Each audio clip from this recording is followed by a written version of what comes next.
नमस्कार, मैं नेहा जोशी, आप देख रहे हैं द फैक्ट इंडिया।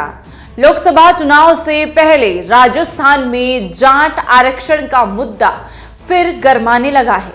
जाट समाज ने एक बार फिर आरक्षण की मांग उठाई है। रविवार को सुबह 10 बजे से आरक्षण की मांग को लेकर डीग शहर से 17 किलोमीटर दूर जनुथर कस्बे से भूतेश्वर मंदिर मैदान में जाट समाज की हुंकार सभा हुई है। इस सभा में बड़ी संख्या में जाट समाज के लोग मौजूद रहे हैं। जाट आरक्षण संघर्ष समिति ने हुंकार सभा में आरक्षण नहीं तो वोट नहीं का ऐलान किया है।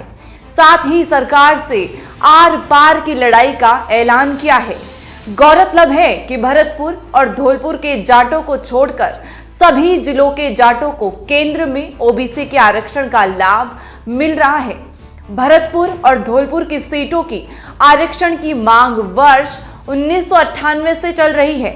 वर्ष 2013 में केंद्र की यूपीए सरकार ने भरतपुर और धौलपुर के जाटों सहित अन्य 9 राज्यों के जाटों को केंद्र में ओबीसी का आरक्षण दिया था। हालांकि साल 2014 में केंद्र में भाजपा की सरकार बनने के बाद 10 अगस्त 2015 को भरतपुर और धौलपुर के जाटों के लिए ओबीसी आरक्षण को खत्म कर दिया गया था।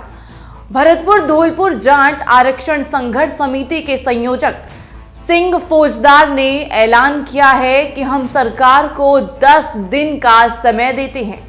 यही नहीं, अगर हमारी मांग पूरी नहीं की जाती है तो 11 दिन बाद मुंबई दिल्ली एक्सप्रेस रेलवे मार्ग पास गांव जयचोली में महापड़ाव किया जाएगा।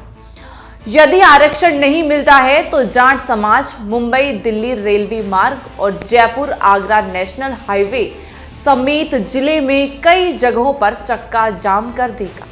उन्होंने बताया कि गांव-गांव जाकर जाट समाज के लोगों को आरक्षण की लड़ाई के लिए जागरूक किया जाएगा।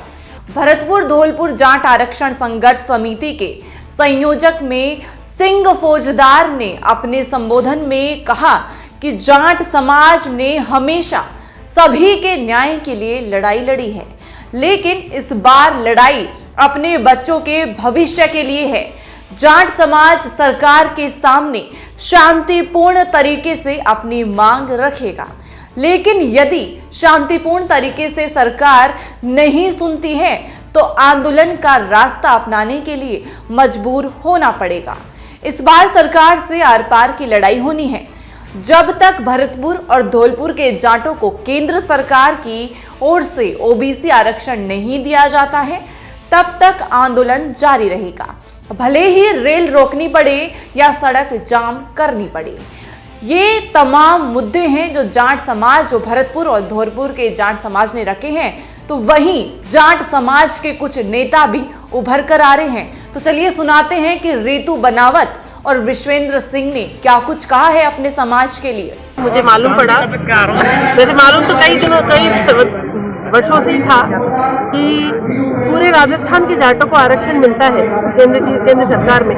केवल भरतपुर और धौलपुर के जाट समुदाय को केंद्र की नौकरियों में आरक्षण नहीं मिलता, शिक्षा संस्थानों में आरक्षण नहीं मिलता। तो मैं सरकार से भी कहना चाहती हूँ, मैंने चिट्ठी के माध्यम से आदरणीय मोदी जी को भी, मुख्यमंत्री जी को भी चिट्ठी पत्र लिखा और कहा कि ये तो नाइंसाफी है, क्योंकि हमारे यहाँ पर कोई ऐसी बात नहीं है कि जाट बहुत समृद्ध हो। यहाँ पर कोई औद्योगिक विकास नहीं है, खेतीबाड़ी के भी सिंचाई के पर्याप्त साधन नहीं है, और यहाँ पर सरदारी परेशान है कि उनको केंद्र की नौकरियों में, शिक्षण संस्थाओं में आरक्षण नहीं मिल पाता है। मैं ये कहना चाहती हूँ कि ऐसा भेदभाव क्यों हो रहा है। ये न्यायोचित लड़ाई है कि एक माँ का बेटा जो कहीं राजस्थान के किसी और कोने में रह रहा है उसको आरक्षण मिल रहा है, लेकिन केवल भौगोलिक दशा के आधार पर, जो भौगोलिक दशा में समझ लो आप भरतपुर और धौलपुर में रहने की वजह से उनको उसका आरक्षण का फायदा नहीं मिल पा रहा है। ये नाइंसाफी है और इस न्याय की लड़ाई में मैं जाट सरदारी का साथ देने के लिए यहाँ आई हूँ, और जब भी जाट सरदारी को मेरी आवश्यकता होगी मैं पूर्ण रूप से उनका साथ दूंगी इस लड़ाई में, क्योंकि भौगोलिक दशा के अकॉर्डिंग या भौगोलिक क्षेत्र के कारण से किसी भी समाज को आरक्षण के बेस पर अलग किया जाना गलत है। और मैं ये कहूँगी कि सिर्फ एक अमेंडमेंट करना है, अमेंडमेंट भी नहीं कह सकते उसको, बस भाषा को सुधारना है कि संपूर्ण राजस्थान के जाटों को केंद्रीय संस्थानों में और शिक्षण संस्थानों में और केंद्र की नौकरियों में आरक्षण दिया जाता है। बस इतना सा करना है। तो मैं तो केंद्र सरकार से भी और प्रदेश की सरकार से भी कहूंगी कि इस विवाद को जल्दी से निपटारा कर दिया जाए। जवाहर सिंह ने दिल्ली फतेह करी थी, आगरा फतेह किया था, तो सभी जातियों को जागृत किया था और जातियां जागृत हुई थी और उनमें युवा भी थे। सबसे ज्यादा युवाओं ने, मैंने डाला पोस्ट पे, जाटव समाज ने हमारा समर्थन किया।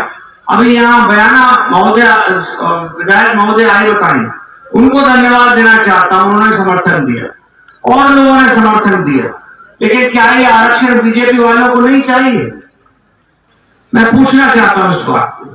यहां से 2 जाट बीजेपी विधायक हैं, कुंवर जगत सिंह जी, उन्होंने तो मुझे फोन करके आज कहा कि नेम सिंह जी से भी कह देना, जनता से भी आप निवेदन कर देना, मेरी माता जी का कूल्हा टूट गया है, इसलिए मैं माफी चाहता हूं हॉस्पिटल में। तो मैंने कहा आपकी माफी तो मैं मांग लूंगा, लेकिन दूसरे महाशय कहां हैं? दीप कुमेर विधायक, युवाओं ने जिताया, कहां गए? आज उनको नहीं चाहिए क्या आरक्षण? युवा ने ना पैसा नहीं जिताया साहब। अरे पूछ कैसे जिताया? खावे वाले तो वही थे।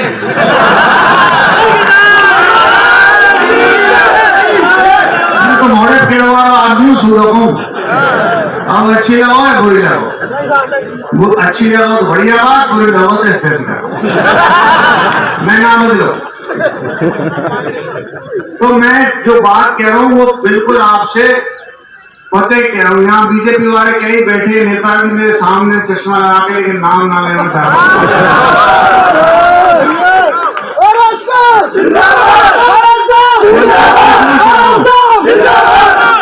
और आरक्षण मिलेगा, निश्चित रूप से मिलेगा। इनको 16 लोकसभा सीट है जिन पर जाटों का जरूरी है यार, असर है।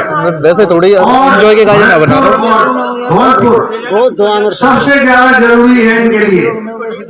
और इन सीटों के लिए आज आप लोगों को साफ प्रेस के सामने कह रहा हूं, और प्रेस इसको छापिए, एक संकल्प लीजिए, अगर आरक्षण नहीं देते हैं तो वोट भी नहीं मिलेगा।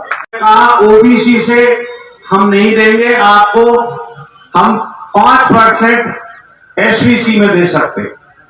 9 दिन वो चला वार्तालाप और हड़ताल, और हर चारों जो भी आंदोलन हुए दोनों सरकारों में, मैं गया, पटरी पे गया और अकेला गया बिना किसी सुरक्षा के, और उनसे बात करी और बात बनी।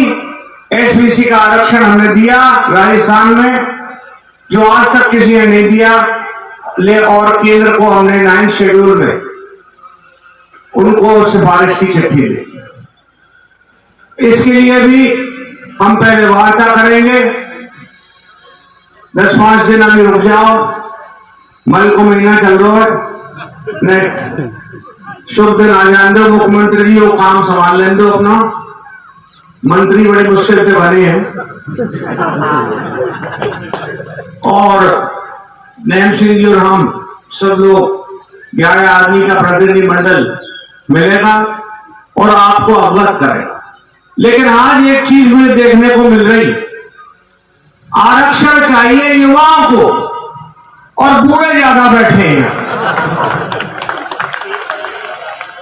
पेपर है, समझ आ गए, पेपर दे ले, तू गया पेपर दे ले, बात नमक बनाओ, पेपर है। उनको जब तक जागृति नहीं आएगी कुछ नहीं होगा। हम और आप चिल्लाते रहेंगे, जावे की जरूरत पड़ेगी तो चिल्ला दूंगा, आ नहीं हो।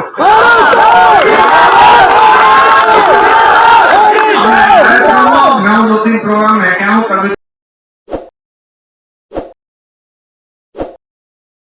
ताज़ा खबरों के लिए विजिट करें द फैक्ट इंडिया की वेबसाइट और डाउनलोड करें द फैक्ट इंडिया ऐप।